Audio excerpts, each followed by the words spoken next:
Hello and welcome to Track 4. Nice to see you all here. Honestly, I have to tell you that I was looking for this session forward since the whole day because I think it's such an important topic for us radio maker. My name is Steffi. I'm a local radio host here in Nuremberg. It's the neighborhood from Munich. You can see our station also in the first floor. There are the whole local radio station, and mine is called Hitradio N1. Maybe if you want to hear it when you're here in Germany. Now I have the pleasure to introduce you to the next session. It's a big thing, I think. Being creative, that's our job as radio makers, and it's not always easy to find the best of our promotions or ideas that fits to our radio brands, but I'm pretty sure that Roy and Ken today will help us to get some new ideas. And I only have to say, pay your bills. I think that most of you know what I mean. So let's come on stage, Roy and Ken. Thank you, Stephanie. So my name is Ken Benson. I am not Chaci. Oh, yeah, good, they flipped the slide. Okay, Chaci unfortunately had to cancel at the last moment and asked me to pitch in. I know it's late on a Monday. Thanks for sticking around. I think we have a worthwhile session for you, and you'll be glad you stayed. I want to start by introducing Roy, who's going to be the star of the show today. He's a legend in American radio, and it's hard for me to summarize everything he's accomplished in just a minute or two, but I'll do my best. He was named the GM of KISS FM in Los Angeles before he turned 30. He took it to the #1 billing radio station in the United States for 9 consecutive years. And with that kind of success at KISS, Clear Channel made him the market manager of all 8 brands in Los Angeles and responsibility for over $300 million in billing. He worked with Rick Dees for many years, orchestrated the hiring of Rick Dees' replacement, Ryan Seacrest, together with his wife, Ellen Kay. Some of you guys may have seen the session this morning, and she's right here in the audience. They took KISS back to #1 again in 18 months' time. So he had an incredible run in Los Angeles. He's optimized, like I said, Rick Dees and Ryan Seacrest. And after leaving Clear Channel, he and his brother owned and operated more than 50 radio stations around the United States and so much more. So Roy, come on up. Roy Laughlin, everybody. Thank you, Ken. This is on, I guess. Thank you. It's a pleasure to be here. One of the things I noticed the most at being at Radio Days is how enthusiastic everyone is about radio in Europe. And in many ways, you guys, because of the smaller geography to each country, you really have this competitive spirit that is something that's very important to radio. Part of my presentation you'll see is that it's about the liveness of radio, the competitiveness, and the enthusiasm for it. And like we were talking about, these people that I've worked with, started in Houston with the Astros and 93Q, came to Los Angeles with Rick Dees when Mark and Brian were doing great, and we had to find ways to kind of reinvent Rick, and we did that for about 9 years, I guess. And then hired George Lopez as an unknown to launch a morning show, and then he got a TV show from there. Steve Harvey we rescued from Radio 1 because they had terminated his deal, and we used that to restart K-Day. And Steve Jones on Indy 103.1 was a huge cult success. It was an underground station. And obviously the biggest picture, Ryan Seacrest, we put in with my wife, Ellen Kay, who's here, and relaunched that, with doing his first morning show. So I think we're getting into a little bit of Q&A, right? Yeah. So we're going to talk about 3 main subjects today. And the first one is about radio station events. And this big event he created at KISS FM called Wango Tango. And we're going to just watch a quick video. Wango Tango! Hold on to your brain. It's time to tango.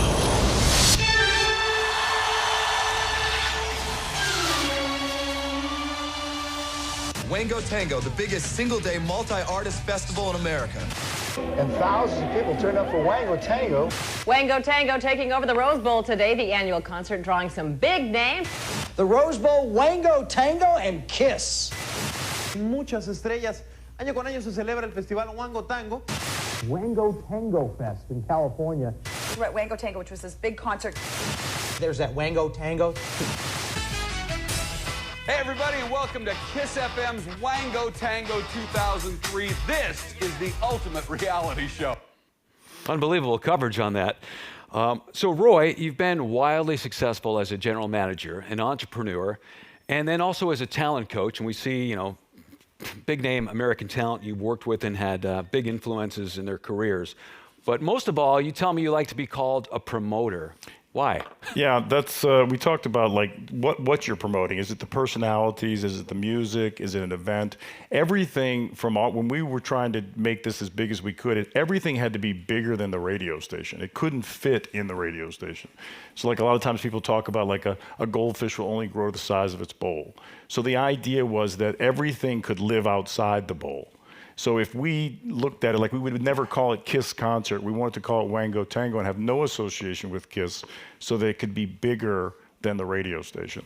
And one of the things I like to talk about, I brought this as my son's Swiss Army knife. I said I had to pack it so they didn't take it from me. But I said, radio's a lot like a Swiss Army knife in that you could say that music, you know, Spotify does it better, or contesting the lotto does it better, or, you know, celebrity interviews, TV does it better, traffic, Waze does it better, news, CNN does it better, partnerships and personality, social media does it better. But the Swiss Army knife's not ashamed that it loses at every category it's in. You know, it's like the worst scissors, right? But they got them, right? It's the worst corkscrew, but they got them. Radio, in many ways, its uniqueness is that it has everything in one place, and it's live, and it can be scripted as well. So that's why I like to use that as an analogy. And we have to decide what to promote. Like with Wango Tango, the idea of it being bigger than the radio station, where one of the secret sauces to it is to weaponize the sponsors. And what I mean by that is that without Pepsi, without Disney, without the Dodgers, without the Rio Casino, I'm leaving somebody out, without Shiguro Masuda, we couldn't do, you know, $9.5 million in one day at an event and make it every news channel covering it. So by bringing in those sponsors and getting them to buy into that, that's how we made it this size. So let's talk a bit more about Wango Tango. I mean, this was like an A-lister event, right? I mean, the celebrities and stars you put on the stage year after year was like the Super Bowl halftime show.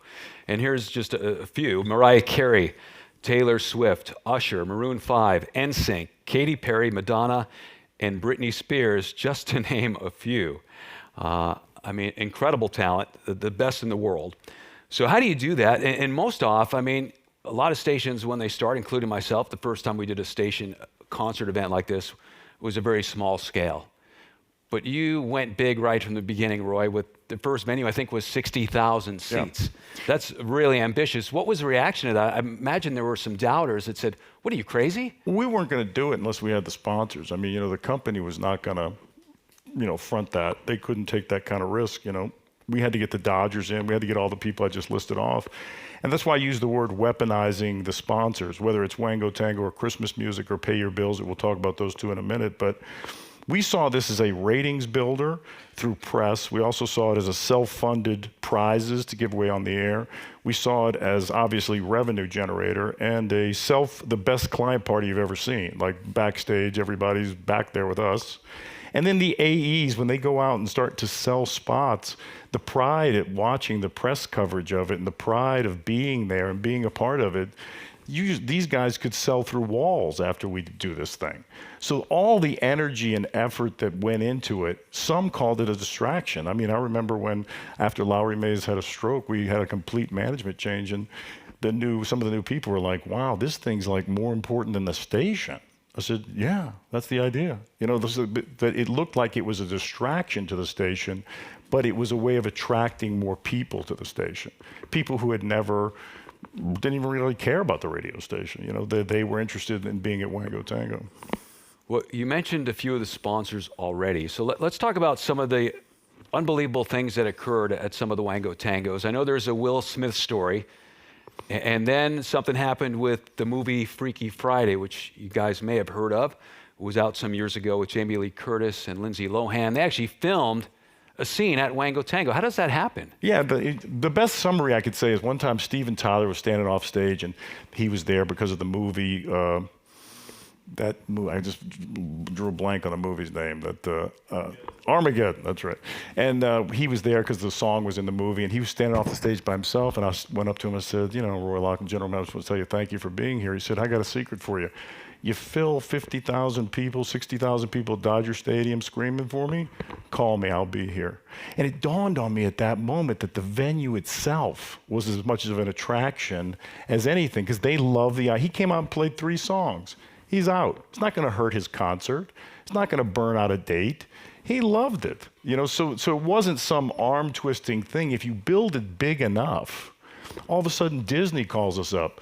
We want to have Lindsay Lohan if you watch the movie Freaky Friday, it's them switching bodies, and the crescendo is that Jamie Lee Curtis has to get up on stage at Wango Tango. They paid us $500,000 to stop the show and let Jamie Lee Curtis go up there and do her part like she was the young girl. And, you know, the crowd loved it, you know. So Will Smith, the movie Wild Wild West, John Lasseter, Warner Brothers knew they had a problem, you know, with the movie. They always know well in advance. We didn't know. They called us up and they said, hey guys, we got an idea. How about we call it Wild Wild Wango Tango, and Will performs, and we use it to promote the movie. And the set's gonna look like Wild Wild West. We said, how much you got? You know? You know, $1 million later, it looks fantastic. The movie still did poorly, by the way. The song did pretty good. And John Lasseter was very happy, and the next year we did it again with Warner Brothers, but we don't put that slide up. But they came to us with the Scooby-Doo movie, and they wanted the dog to introduce every act, and it was an animated dog. I made the PD do it. It was called Wango Tango Do. It was like the worst. The dog was up there like Britney Spears, you know. Like Warner Brothers was like, we love this. By the way, Scooby-Doo did great at the box office, so that was an example of it didn't really fit, but you know, we made it work. The guy selling out for money in radio. Come on, never happens. But that's why I used a weaponized example. Is that sometimes we swung and missed, you know. But you know. So let's talk. Wango Tango is huge at this point. KISS is the #1 billing station in Los Angeles, Roy. And you're now the market manager for all of Clear Channel in Los Angeles. And things are going really, really well. And then this happens. Yeah, I like to use that as a jump-off point because right after that happened, you know, we couldn't sell any advertising. It was just complete, you know, no one was buying anything. It's really the very reason Christmas music is on the air, because 2 months after 9/11 is when I put Christmas music on Coast, and it had been done like in a small market, but nobody was, I mean, you can imagine going to your boss's office, hey, I know we got a station that does 35 million years, an AC station. I want to play music from the 50s, Christmas music. You know, like, let's do it, right? There's nobody was going to say, Johnny Kaye was like, Roy, don't come down here. We're not doing that. So long story short is they had some folks that were picketing the station. They were Spanish broadcasters because we had made a statement, I should say I made a statement, that there's no way they beat us in the ratings. There's got to be something wrong with the ratings. So they took offense to that. They're picketing us. Everybody keeps coming to me going, Roy, can you get rid of the picketers? I said, they'll eventually leave. And they just never left. And so I brought them in, I cut a deal with them. I said, okay, well, I'm sorry, I'll apologize. In the meeting, I happened to say something about, don't you guys listen to English Christmas music? I mean, you guys are Catholic. I mean, you got to be listening to that, right? They're like, oh, yes, that's the only music we listen to in English. I said, get Johnny down here. I bring Johnny down. This is all after 9/11, because again, we can't get any advertising on, so there's nothing to risk. Johnny just doesn't want to do it because he doesn't believe in it. Until he learns in the meeting, I say to him, Johnny, these guys say this is the only bilingual music in a city of 6 million Latinos. He says, you're a genius. I said, no, you don't think, come on. He goes, no, I'm serious. Because we had just bought the station. I didn't really know Johnny that well. And he bought it hook, line, and sinker at that moment and went down there and just took all of his amazing skills and launched this Christmas station, you know, and we put it on the air and got a 25 share. There was no 13th month then. We just destroyed the fall book for everyone, you know, which made my boss call me in February. Roy, I don't think we should do that Christmas music again, not because it didn't work, but it really hurt KISS and K-Big. And we didn't make much money on that. I said, I don't care. I said, I was trying to do something to, get past 9/11. He goes, yeah, let's just hold on that. We're not going to do that. Get a call from Adrian von Dudekam. He runs Disneyland in California. And he says, Roy, when are you going to turn that music on next year? Because we want you to do that from Disneyland. I said, oh, Adrian, I don't know if we're going to do it or not because, it hurt Kiss. Well, somebody's going to do it. You saw the ratings. Good point.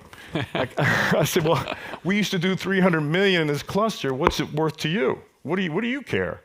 He says, well, we don't make a lot of money at Thanksgiving, but we decorate the park, but no one comes.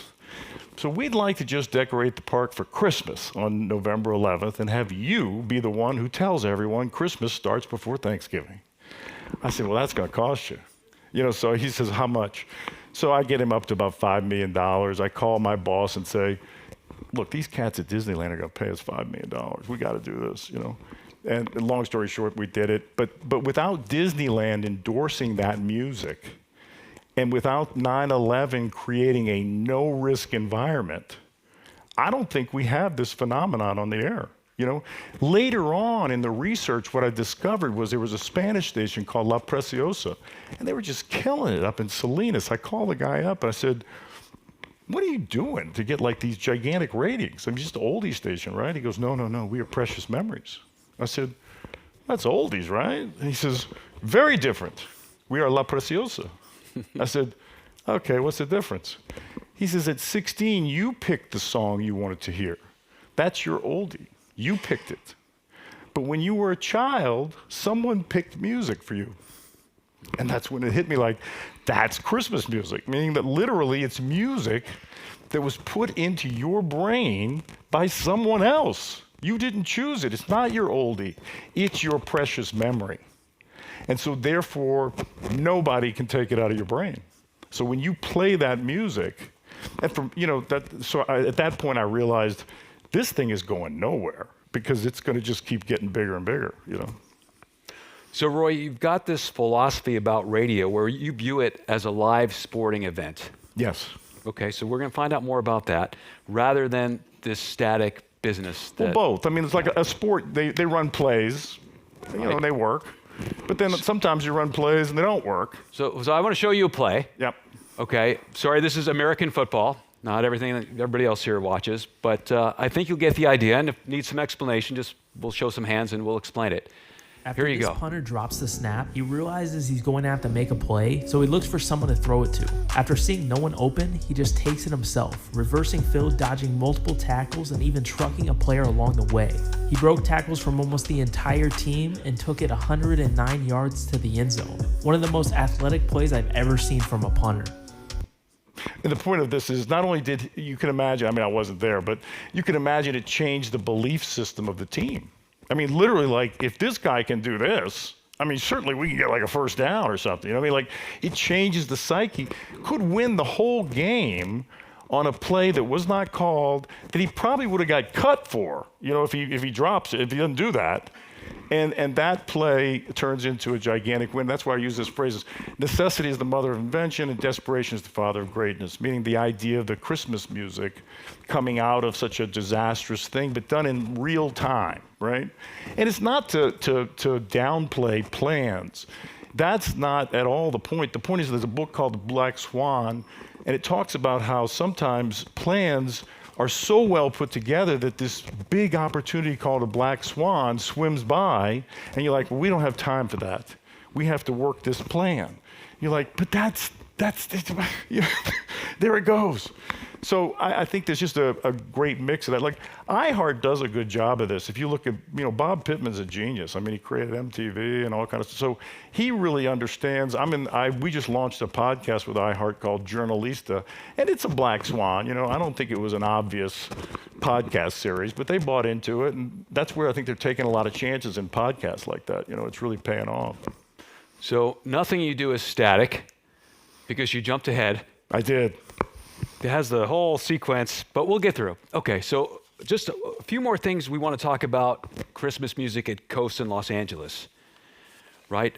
We talked about how you kept it going. Disney gave you a boatload of money, but something cool that came out of that besides the boatload of money is this party you guys do every year. So Right. Tell us about the party. Yeah, so every year we do Disneyland still does it from the very beginning when they called. They close down the park, and you can only get in if you listen to Ellen and all the people on Coast. And they have about 7,000 people at the park. Normally they got like 50,000 people at the park, so there's no lines, and it's this great experience, and everybody just enjoys the hell out of it. And one of the things I've said about the Christmas music at Disneyland is, like Disney, they figured out that like every 7 years they can release like the princess movie, because there's a new group of 7-year-olds. You know what I mean? Like they didn't see it. So with Christmas music, you're constantly getting this gigantic new audience every year, pulling in all these families. Each time, if there's somebody who celebrates Christmas, they're all being sucked into this vacuum. And this format is just not going anywhere. It's just going to keep getting bigger and bigger. Yeah, it sure has, and it's grown a lot, as everyone in the room knows, in Europe over the last 5 to 10 years too, right? There's so many more Christmas stations than there was just recently. And still the ratings, even in America, continue to do fantastic 20 plus years in now into all Christmas music. So we've talked about Wango Tango. We've talked about how all Christmas music came to be at Coast in Los Angeles.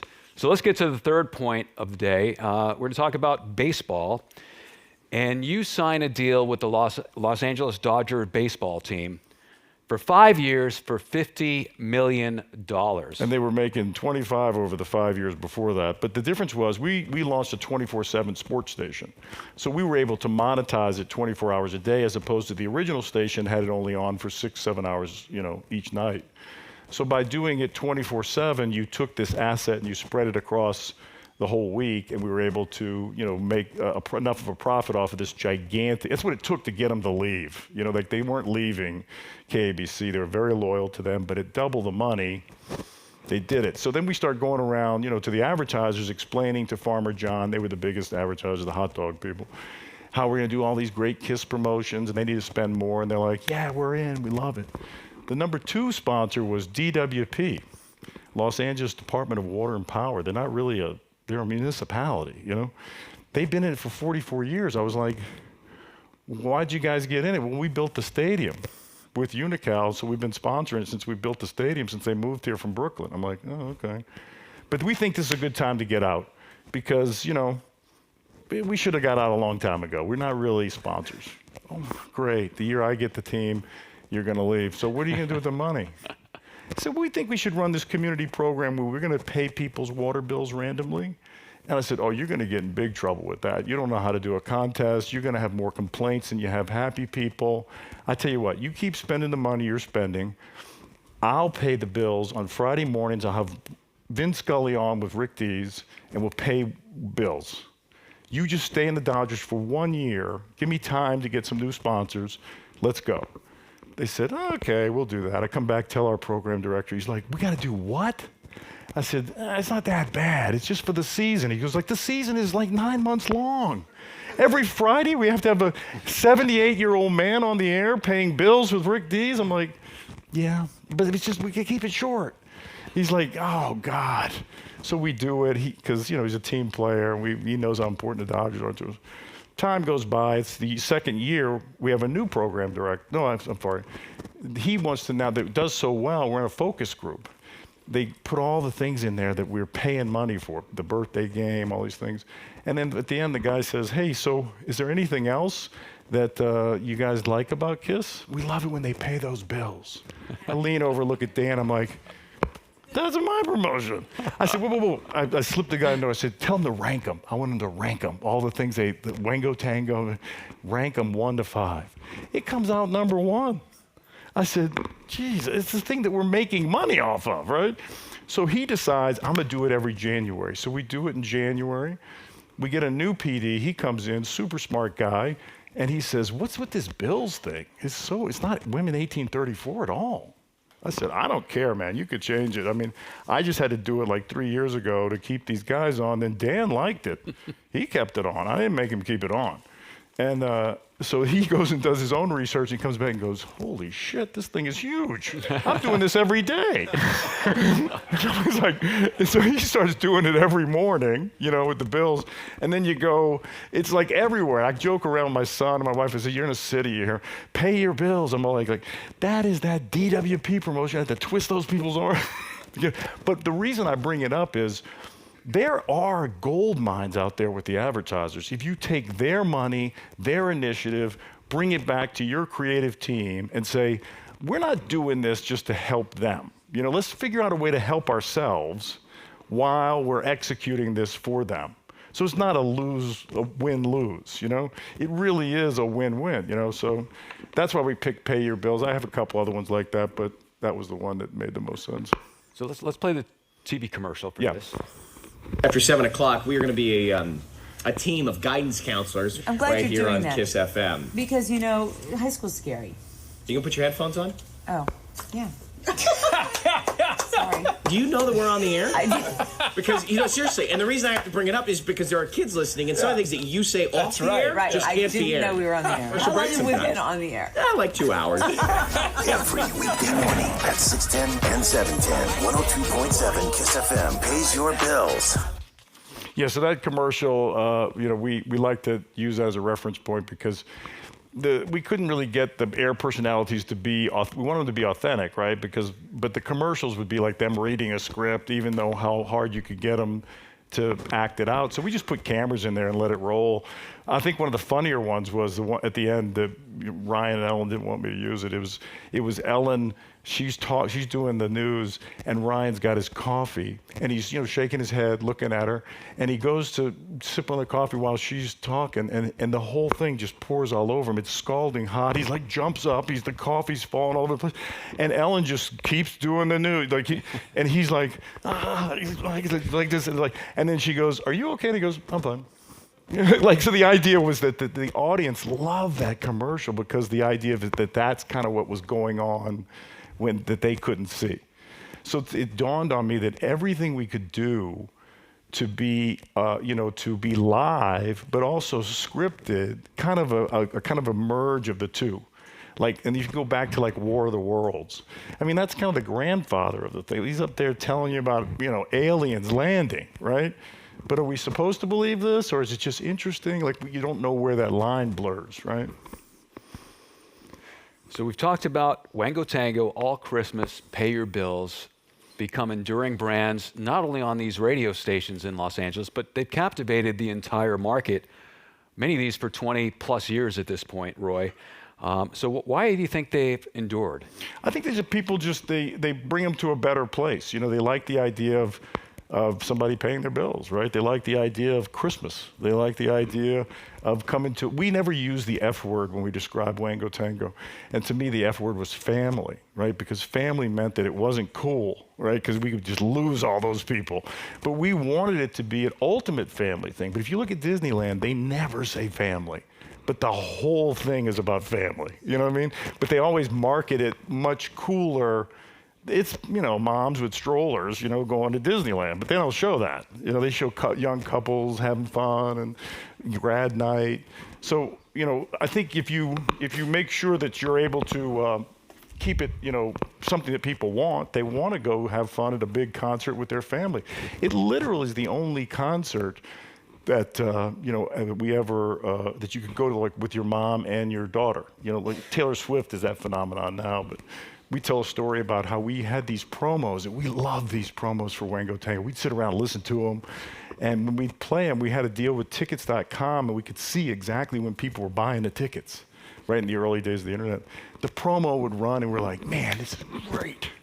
And no one was buying, few people buying tickets.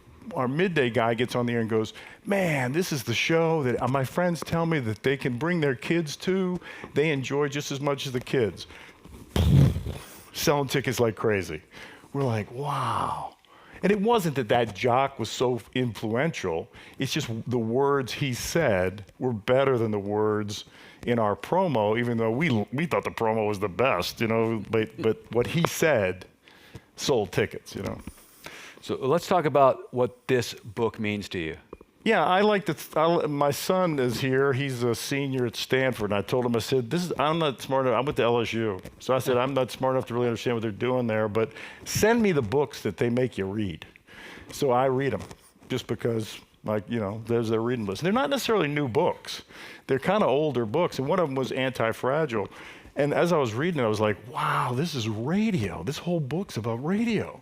And he never mentions radio in there, but the point is the book is that a cactus will do great in the desert, and he does shitty in the rainforest. But you're like, this is better. We're going to move you over here. It's going to be a much better environment for you. It doesn't do so good there, right? Radio, you think about it when like a hurricane comes or a disaster. Man, radio's right because it's live. It's functioning in that. But how do we don't want to just be the disaster medium or the bad news medium. But the truth is that if we look at it, a lot of the turmoil or the turnover sometimes can be the energy that creates excitement at the radio stations. It used to be a long time ago, you'd have like the new GM and the new PD and there'd be all this drama. And reading this book, it made me think, and that's kind of why podcasts are hot in my opinion, because they're kind of just doing whatever they want to do. They're not really being told what to do, Now let's talk about the human brain, Roy. Yeah, so Roy Williams I'm a real big fan of his. We've been, doing stuff together for about 20 years. He wrote The Wizard of Ads, and one of the best parts of the book is he only takes on clients on 52-week annuals. He will not book a schedule on a radio station unless it's 52 weeks. He says, look, every client wants to chicken out, he calls them. He says, but they have to stay on 52 weeks to really get that reach, that impact. And the way he sells them is very unique. He talks about Broca's part of the brain, and Broca in the brain is the part between the audio vertex and the visual vertex. And it sits right between the two, and it tells you what everything is. So when you see a giraffe, the words giraffe are connected to that picture in your brain in Broca. Broca's the one who connects them. But without the audio, you don't know what it is. It's just the thing, but without the picture, you still would know something. You would know something. So the idea that he always drilled into everyone's brain is that audio is more important than video when it comes to influencing a human being, that you have to have that audio to make impact on them. Well, I remember, too, I saw The Wizard of Ads speak the first time around 25 years ago at company meetings, and the whole idea is the brain likes to recognize patterns. So the trick is to surprise Broca. Correct. To say things in a different way, like the example you just gave about how the midday guy said something different and all of a sudden the ticket sold. And that's something I've always kept in my mind, especially when it comes to imaging and promos and things like that. Many station promos from station to station sound fairly similar. And I think if we all put more time thinking about the creative and how else we could say it, will be a lot more entertaining and our messages will cut through. And I'm glad you said that because you reminded me, because what I was trying to point out is the Broca part. It's things like pay your bills or Christmas music, because they didn't come out of a meeting of executives, they tend to impact the brain differently than the ones that are agreed upon in a meeting. And that doesn't mean you don't need those, you need those, but it would be good just to go find some randomly and go, let's just do what they want to do. Because that's going to hit them differently than doing what we want to do, right? So we've got a few takeaways. Maybe another shot if you want to get your camera out. This might be it.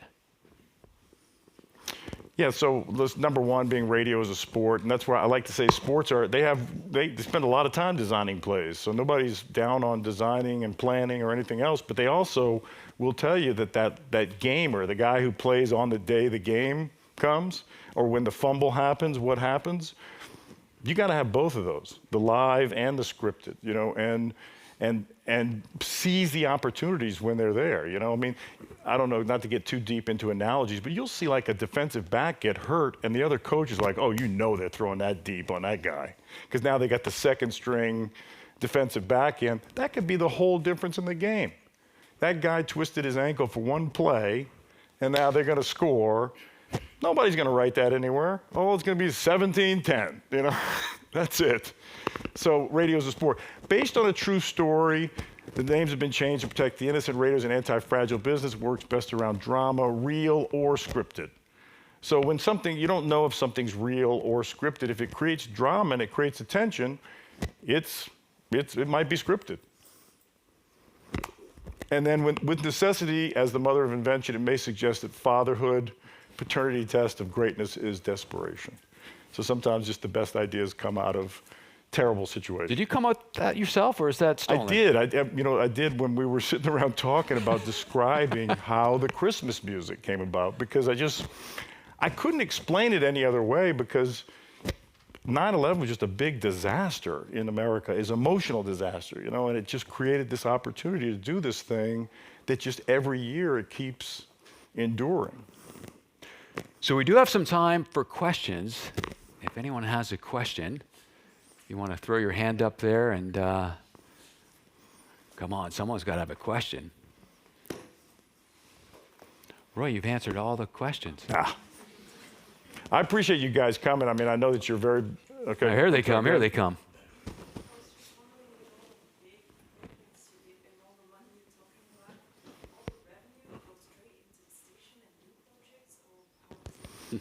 Good question. Yeah, I mean, it's one of those things where it becomes part of the budget the next year, unfortunately. That's where, right. Yeah, that's a really good question.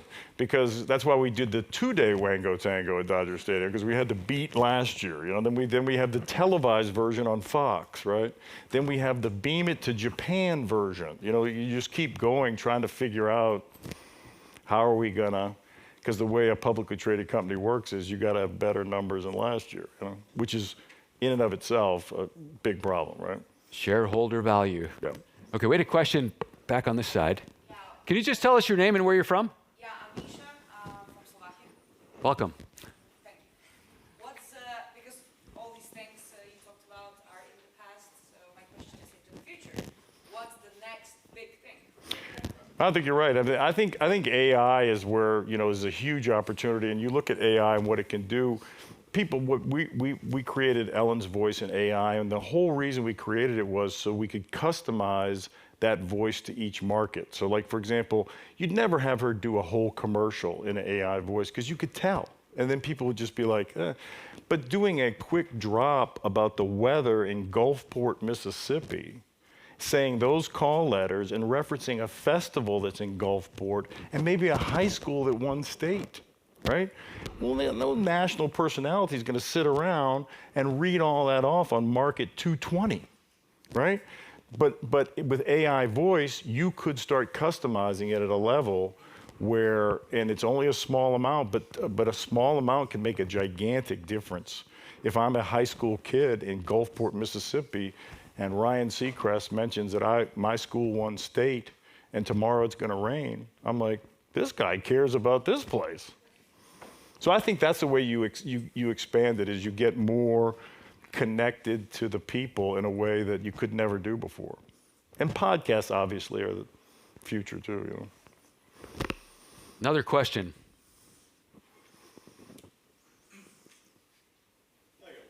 In a market like LA, where you're competing with Hollywood and Disneyland and all these other things going on, how did you manage to stay relevant in a sea of just tons of traffic and attention? Damien's from Los Angeles. No, I think that's a good question, because we always talk about the TMZ. You guys have heard the TV show TMZ? It stands for the 30-mile zone. It's from the 1940s. That's where Harvey got the name. He shortened it. And it's an homage to that. And it's a very arrogant thing. And what it means is, if it didn't happen within 30 miles of Hollywood and it's in the entertainment business, it didn't happen. Meaning, let me tell you the meaning behind it. So when they do a gigantic celebrity movie premiere, they spend gobs of money on these parties, and you look at it and go, they're just wasting money, right? But they get everyone around the world to watch this. So it ends up being the cheapest thing they could do. They couldn't go buy that much media for a tenth of that, right? So it's a trick. They use Hollywood to project it onto the world. Like they say, you're going to Hollywood, right? There's no talent in Hollywood. All the talent comes from other places to be promoted. It's not born in Hollywood. It's born in Kansas or Munich or wherever it's born, but it's got to go to Hollywood to get promoted, right? So that's how we always stayed on top of it. We just looked at it like there's a group of people going that way. We'll call them our parade and jump in front of them. So we do have time for a couple more questions, so don't be bashful. Here's your chance. There we go, in the back. I'm Son from Danish Commercial Radio. Can you name a promo or an event that one of your competitors did that you wish you came up with yourself? Yeah, I can.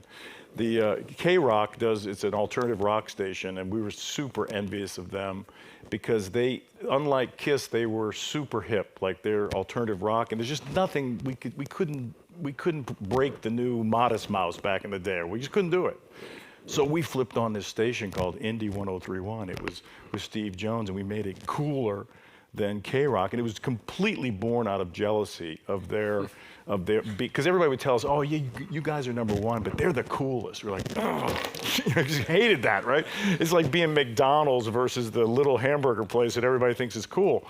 So when we turned on Indie, we definitely got in that business, but you know, it's just basic human emotion. I mean, it's like we were just envious that all the media buyers would say, oh, you know, I really want to see this band I've never heard of before play at K-Rock's Weenie Roast. We're like, whatever. Anyone else? Here we go. From Austria. Obviously, we learn from our mistakes. Yes. So, what's the biggest mistake in promo that you would never do again? Thrill-O-Rama. What? Thrill-O-Rama.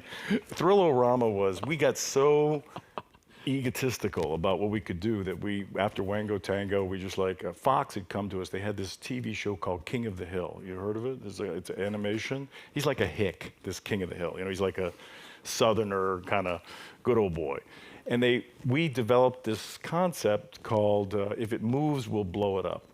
And so we bought the most dynamite had never been bought by anybody, and we brought things into Irwindale Speedway, and we just literally blew them up over like anything. You just put it out there and you just go, just blow up.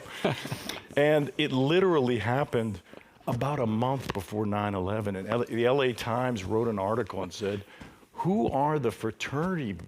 What's the fraternity that's running this station? I mean, what are they thinking? You know, and everybody at the station was just like, wow, you guys really kind of overstepped it. And we're just like, well, you know, maybe we probably won't do that again, you know. But we learned that the ego is what made us thought we could do it. Because everybody just loved Wango. We never heard one negative thing about Wango Tango, like nothing, ever. And then we did this event, and we were just horrible people that had created this insensitive, sophomoric fraternity stunt. And you couldn't find anybody in the station who thought it was a good idea. Like, I said that was a bad idea. We shouldn't have done that, you know. And then a guy did something on YouTube called Will It Blend, and it was fine. Different times, right? You know, I guess. it looked like it, because what happened with the LA Times, they kind of merged it. It's like we didn't get a chance to say, that was a month before 9/11. You guys are acting like we did that after that, you know? Times change like that, you know. Another question. Going once. Well, again, what I wanted to close out with was just say that I really appreciate being here because the enthusiasm for radio is just super high. Because in the U.S., I think what's happened a lot of times is the podcasts are getting all the excitement. I got a podcast with iHeart. I like it, but I like to see the radio enthusiasm. You know, the radio enthusiasm is super high here, and I think that's a great thing. And I'm sure it'll continue to do well because of that. Well, thanks everybody for coming. Let's hear it for Roy. Thank you, Karen. And then we'll see everybody at the party later on tonight. Thanks for coming.